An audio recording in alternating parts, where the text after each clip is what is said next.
Welcome back to the Natural Health and Life channel. Subscribe to our YouTube channel and hit the bell icon to be notified of the latest videos.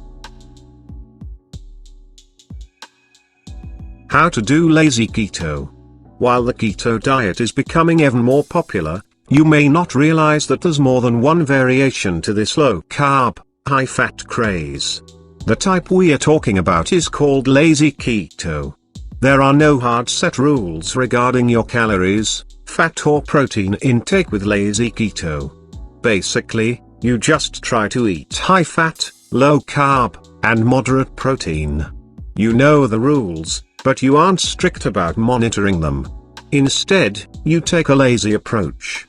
The best thing about lazy keto is that you can start almost right away. All you need is a basic knowledge of the 3 food groups. The main benefit of lazy keto over any other weight loss diet is its simplicity and convenience. On the downside, there is a higher risk of not reaching ketosis, which can then slow down weight loss. And because you won't need to count those calories, fat or protein, your health could suffer if you continually make bad food choices. This is where lazy keto may fail. Sticking to 20 grams of carbs a day will certainly allow you to lose weight.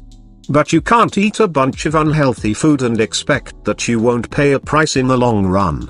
So make sure to include a variety of natural fats in your diet, include non-starchy veggies in your meals, and don't eat tons of processed foods.